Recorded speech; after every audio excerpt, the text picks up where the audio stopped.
Bonjour Louis Alliot. Bonjour. Merci beaucoup d'être ce matin sur LCI. Vous êtes maire de Perpignan, porte-parole de la candidate Marine Le Pen. Nous sommes maintenant à un peu moins de 15 jours évidemment du second tour. La campagne est lancée, et je dirais bien lancée d'une certaine façon, parce que c'est coup pour coup, projet contre projet. Et d'abord un mot sur la forme. Les partisans d'Emmanuel Macron affirment que leur candidat va au contact des Français. On l'a vu à Denain lundi, hier dans le Bas-Rhin. Il a eu des confrontations avec des Français hostiles. Quand Marine Le Pen, elle, ferait une campagne sans risque. Elle fait un Potemkin permanent, ce qui est une image pour dire que finalement, elle ne rencontre que des gens qui la soutiennent. Excusez-moi, mais ça fait 8 mois qu'on était en campagne. Il était où, M. Macron ? Planqué à l'Élysée, derrière sa politique étrangère européenne, en faisant des déplacements, avec les frais de l'État d'ailleurs. C'est ça qu'il appelait la campagne électorale. Marine, elle y est depuis 8 mois, sur le terrain, dans la proximité. Et d'ailleurs, on lui a reproché, on lui a dit, mais enfin, elle ne fait que des déplacements en province, elle ne fait pas de grands meetings, etc. Oui, mais le résultat, il est là, il a payé au premier tour et il paiera au deuxième tour. C'est vrai, cela dit, qu'on la voit rarement échanger avec des Français qui lui sont hostile. Il n'y a pas cette confrontation qu'aime a priori Emmanuel Macron. On dit qu'il aime la castagne.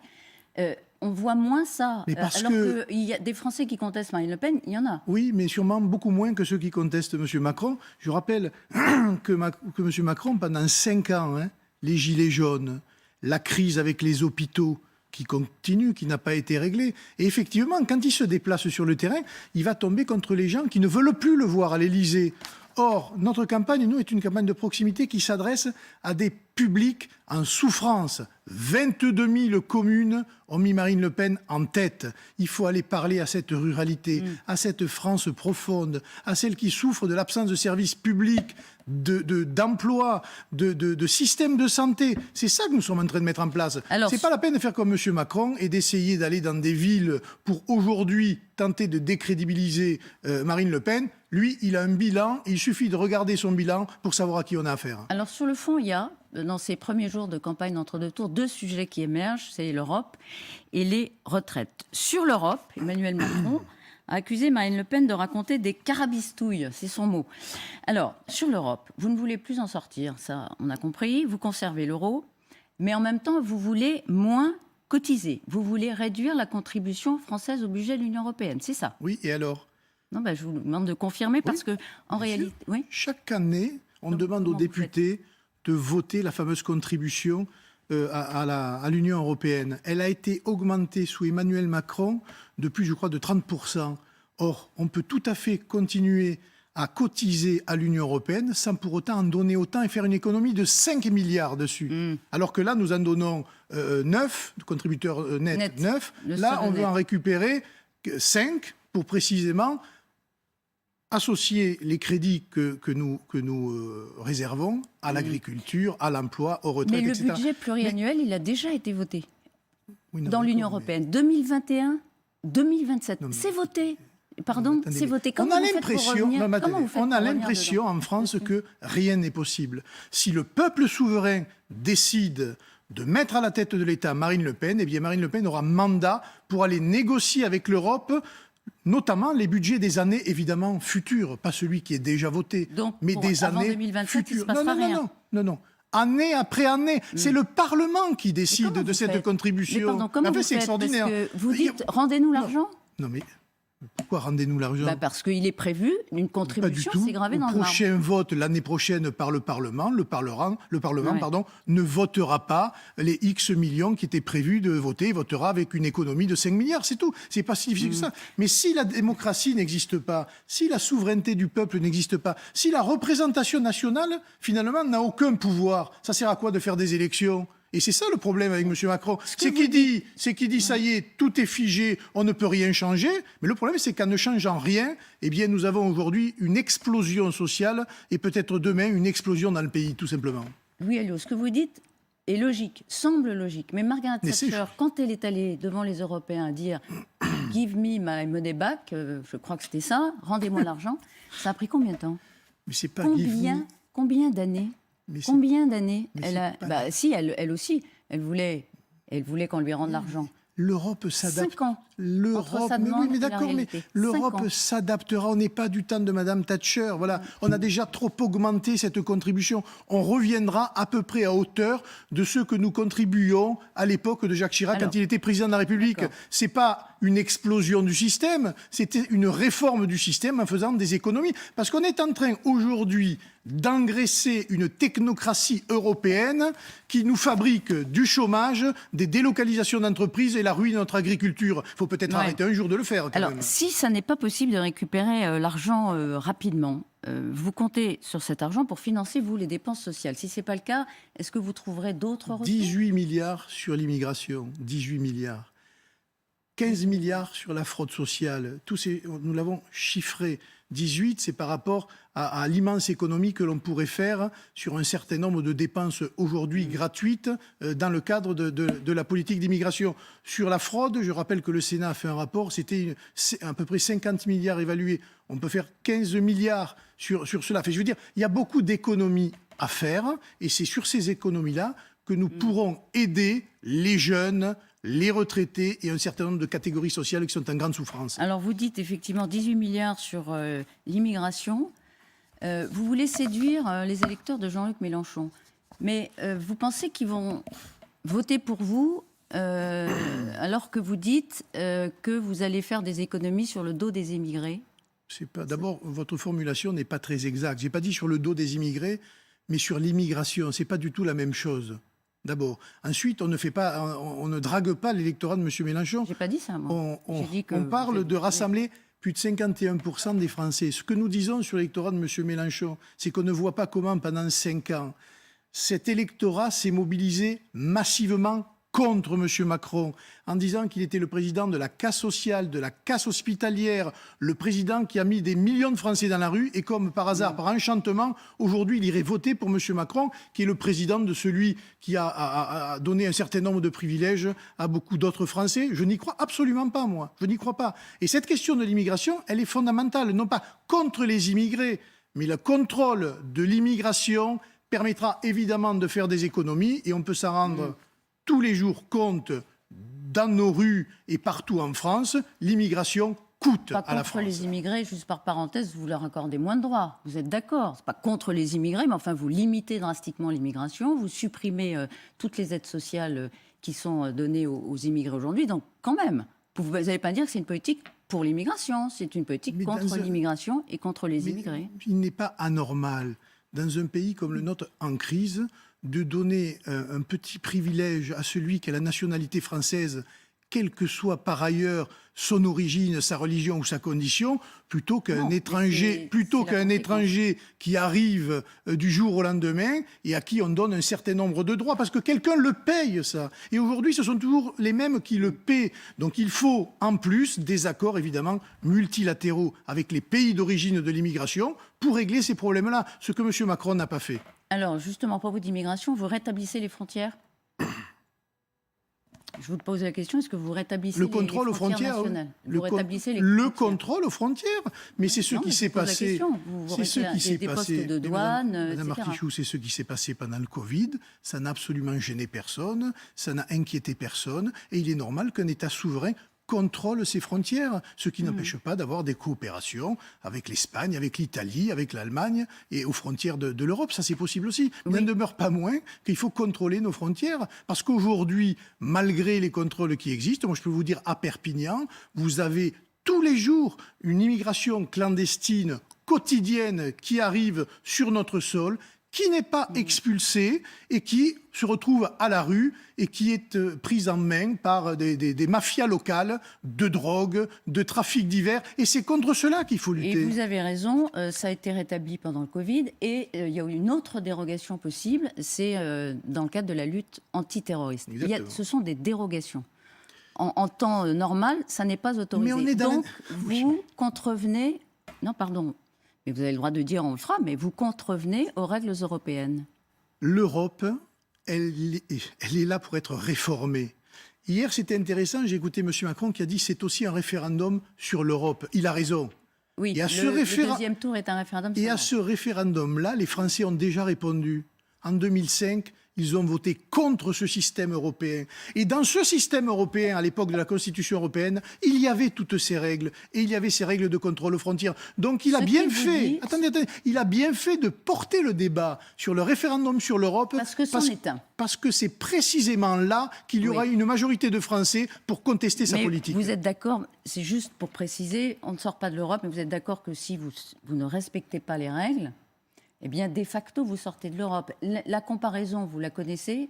On ne peut pas être dans un club, une association, sans payer la cotisation et sans respecter les règles. Mais est-ce qu'on respecte déjà les règles budgétaires qui sont celles des traités de l'Europe aujourd'hui, Madame Artichaut ? Il y a un accord entre les pays européens pour faire une dérogation. On obtiendra un accord avec d'autres pays, pas tout seul, pour reprendre le contrôle de nos frontières, ou en tout cas pour établir. Voilà, c'est tout. C'est pas très difficile à faire, et je suis persuadé qu'on a des partenaires dans cette Europe pour avoir cette politique-là. Voilà. Plus aucun drapeau d'ailleurs, sur aucun bâtiment officiel. Pourquoi ? Aucun drapeau, pardon. Plus aucun drapeau européen sur les bâtiments officiels. Non, la seule polémique qu'il y a eu, c'est le drapeau européen qui avait remplacé le drapeau français sur l'Arc de Triomphe, qui était totalement illégal, et il a fallu que le président revienne sur sa décision. Sinon, tous les drapeaux européens qui peuvent fleurir ça et là, à côté du drapeau national, ça ne vous gêne pas? Non, d'ailleurs, sur le fronton de ma mairie, il y a le drapeau français en haut, et vous avez le drapeau catalan et le drapeau européen. Comment Emmanuel Macron décrit le projet de Marine Le Pen dans le magazine Le Point, à paraître demain? On va le voir à l'instant. Projet de soumission à l'étranger, projet de sortie de l'Europe, projet de division des Français, projet de régression climatique, projet qui menacerait nos retraites, notre épargne et nos emplois. Tout ce qui est excessif est dérisoire. Je rappelle qu'il est le président de la République et que c'est à cause de Emmanuel Macron, précisément aujourd'hui, que nous avons une crise du pouvoir d'achat, une crise des transports, une crise de l'énergie, une crise de l'agriculture, une crise de l'industrie, et que ce monsieur se pavane depuis 5 ans devant tous les micros en nous faisant croire qu'il est un gouvernant exemplaire, alors qu'il aura été pour la France, malheureusement, le vecteur d'un grand naufrage. Les Français ne sont pas dupes. Et d'ailleurs, 66% des Français aujourd'hui ne veulent plus voir M. Macron à la tête de l'État. C'est sorti avant les élections. 66% des Français souhaitent un changement de président de la République. C'est pas voilà. Bon. Ce pour matin, l'instant, dans les sondages d'entre-deux tours, nous on a ce sondage. Ce matin, vous êtes battu par Emmanuel Macron. Oui, de 2 points, dans la marge d'erreur. Dans la marge d'erreur. Non, pas dans la marge d'erreur. Si, dans la marge d'erreur. 52,5. Ouais. Oui, d'accord. Mais ce matin, par exemple, 56% des dirigeants d'entreprises voteront Marine Le Pen contre M. Macron. S'il avait été aussi efficace que ça, peut-être que même les entreprises lui feraient confiance. Et bien même là, elles ne lui font pas confiance. Alors lui, ce qu'il dit ce matin, c'est que votre proposition de baisser à 0% une centaine de produits de première nécessité, c'est une proposition, je crois que c'est une centaine de produits. Un panier de 100 produits, à la fois d'hygiène et d'alimentation. Proposer ça, dit-il ce matin chez nos confrères de France 2, c'est prendre les gens pour des imbéciles. Pourquoi? Alors je vous explique son raisonnement. C'est que comme ce sont des produits qui coûtent 2 à 3 euros et qui sont faiblement taxés à 5,5, baisser à 0%, ça fera économiser 2-3 centimes. Donc ce ne sera pas significatif pour le portefeuille des Français, voilà ce qu'il dit. Oui, d'accord. Ben, donc je pense vous prenez des Français pour les imbéciles. Il connaît très mal le portefeuille des Français, et s'il était maire, s'il avait un ancrage local, il saurait aujourd'hui de quoi est fait le quotidien d'une majorité de Français, de tous ceux qui ont du mal à boucler les fins de mois, de tous ceux qui ont du mal à mettre de l'essence dans leur voiture, à payer des études à leurs enfants. Il ne connaît pas le coût des choses. Exactement. Et même à se nourrir. Je pense que quand il va faire il ne doit pas aller faire beaucoup ses courses. Il ne doit surtout pas voir beaucoup de gens qui ont du mal, précisément, quand ils vont faire des courses, à acheter des produits de qualité. Eh bien, moi, j'en vois tous les jours. Je reçois des courriers tous les jours de ces Français-là, et je peux vous dire que c'est là qu'on voit qu'il est en totale déconnexion avec la France profonde. Cela dit, on sait combien ça va faire économiser aux Français, cette proposition? Vous l'avez chiffré? Sur l'essence, par exemple. Alors, c'est une autre proposition, oui, d'accord, mais c'est aussi... Oui, mais d'accord. Et sur l'énergie, c'est particulièrement important. Voilà, c'est un coût de 20-25 euros par plein. Ah ben si pour vous, c'est pas important. Je peux vous dire que pour les Français, 25 euros, c'est important. Laissez-moi vous le dire. Hein. Oui. Mais d'ailleurs, c'est intéressant. Combien de temps elle baisserait la TVA sur l'essence? Écoutez, le temps que la crise de l'énergie dure.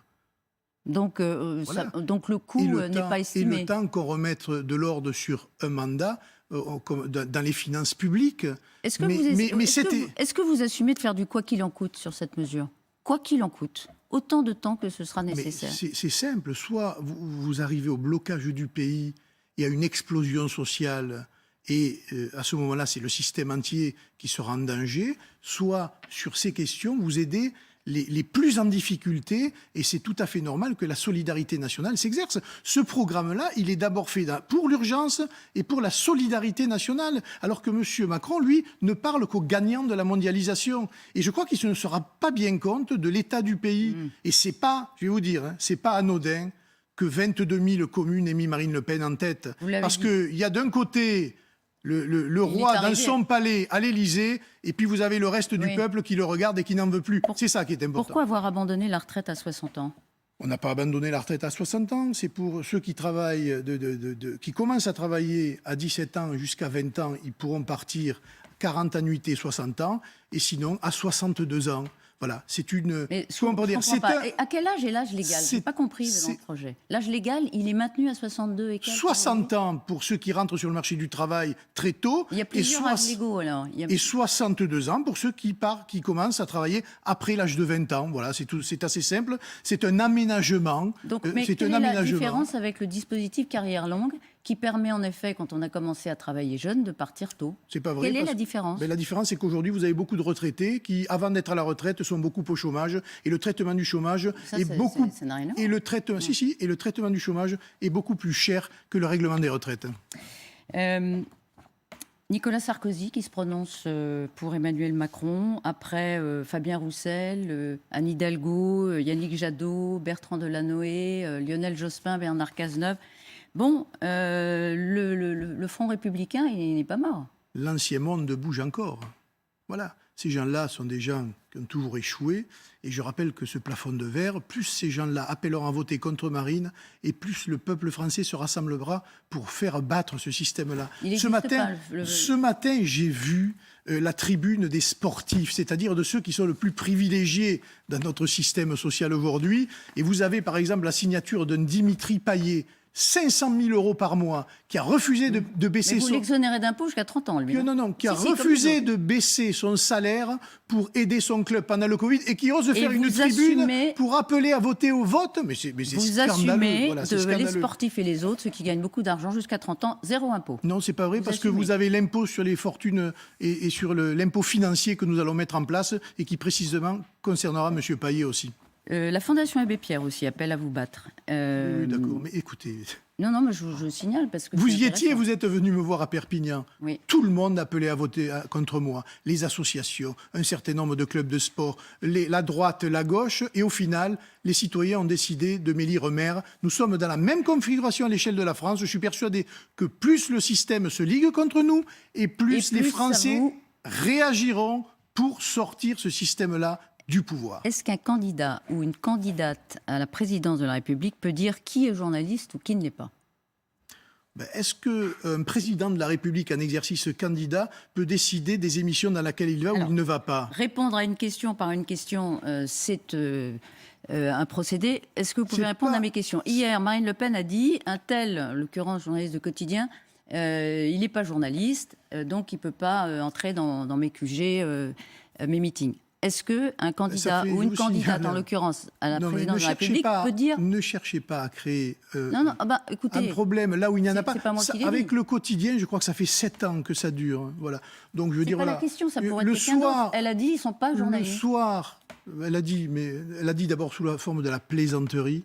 D'accord. C'était une plaisanterie, d'accord. Oui, exactement. D'accord. Et encore une fois, vous avez des journalistes qui nous suivent, et de plus en plus d'ailleurs. Il y en avait 450 à la soirée électorale et j'ai pas eu l'impression qu'ils soient maltraités. C'était une maladresse, c'était une plaisanterie un peu maladroite, elle s'est fait mal comprendre. Demandez plutôt aux journalistes du quotidien quelle est leur objectivité pour savoir si c'est une maladresse. Voilà. Les journalistes ne sont pas une caste à part. Ils sont des vecteurs de l'opinion. Ils doivent être... Pas du tout, ils sont des vecteurs, pas du tout, ils sont des vecteurs démocratiques, vous en avez des hostiles, vous en avez des moins hostiles, mais ça fait partie du système politique et il faut les prendre comme tels. C'est en tout cas l'opinion que nous avons du système médiatique tel qu'il est. Là, c'était pas tout mais à fait vous avez le droit, parce qu'on est dans un pays de liberté, de dire quand quelqu'un vous plaît pas ou pas, et heureusement quand même. Quand on respecte la liberté de la presse, non. Ou alors on la respecte pas.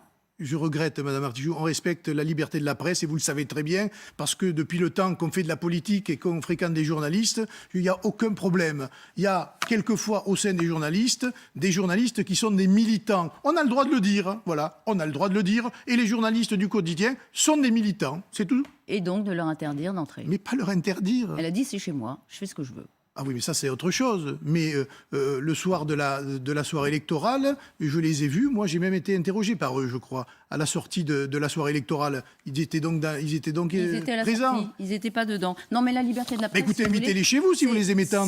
c'est- Je veux dire, c'est quand c'est même un bloc. extraordinaire. Non, mais vous savez bien, Louis Alliot, c'est un bloc. C'est à C'est prendre pas un ou à bloc. laisser. La liberté de la presse, si vous la respectez, et on finit là-dessus, on ne peut pas dire celui-là me plaît Mais pas. on a quand même le droit de dire quand un journaliste est un militant C'est un politique fondement démocratique. ou quand il n'est pas un journaliste politique. Voilà. Libération est un journal d'opinion politique qui est engagé contre nous. Voilà, il suffit de regarder ça une. Oui. On le sait. Et pourtant, le journaliste de Libération est dans tous nos déplacements et à toutes les conférences de presse. C'est normal. Mais Ça c'est- fait partie du jeu Et démocratique. c'est lui qui s'est étonné qu'elle ait dit ça à propos de Quotidien. Juste un dernier mot, parce que c'est France Inter qui a révélé ce matin que il y aurait un problème avec votre profession de foi. Je ne sais pas si vous avez entendu Non, ça. Bon, il y a des chiffres sur la politique migratoire qui sont publiés, qui sont non vérifiés, dit le ministère de l'Intérieur. Des affirmations sur l'immigration. Je ne Et sais donc, pas. Alors, écoute, votre profession de foi, il faudrait préciser certains chiffres. Bon, vous n'avez écoutez, pas entendu si ça c'est le ministère de l'Intérieur Ouais. qui censure la profession de foi Ah d'un non. candidat à l'élection parce qu'il n'est pas d'accord avec des chiffres, laissez-moi C'est vous la dire que commission. là... Je précise, parce Ah bon, que je vous d'accord. ai mal, Vous- je vous vous ai mal m'avez- informé. C'est vous la m'avez fait commission. peur. Oui, oui. C'est la D'accord. commission de contrôle de la D'accord. campagne électorale qui demande des précisions à Marine Le Pen parce qu'il y a 2 chiffres qui ne seraient pas conformes à la réalité. Écoutez, vous me l'apprenez et on va Ouais. regarder ça, je Bon. ne sais rien. Bon, bah, j'espère pour vos finances que vous ne devrez pas mettre au pilon tous ces documents parce que profession de foi, c'est très. Oui, enfin, j'espère que important, c'est vous une le- vraie information Bah, c'est- et c'est- j'espère qu'elle est conforme. J'espère qu'elle est conforme. Il nous est arrivé d'aller devant cette commission qui refusait des affiches à l'époque et ils ont eu tort. Il y a aussi des procédures juridiques à mettre en place pour contester l'opinion de cette commission. Heureusement, on est un pays démocratique encore. Et d'ailleurs, ils attendent vos réponses. Ils demandent des Exactement. vérifications. Merci Louis Alliot Merci. d'avoir été là avant de repartir dans votre ville de Perpignan. Dans un instant, bien sûr, le temps avec Guillaume de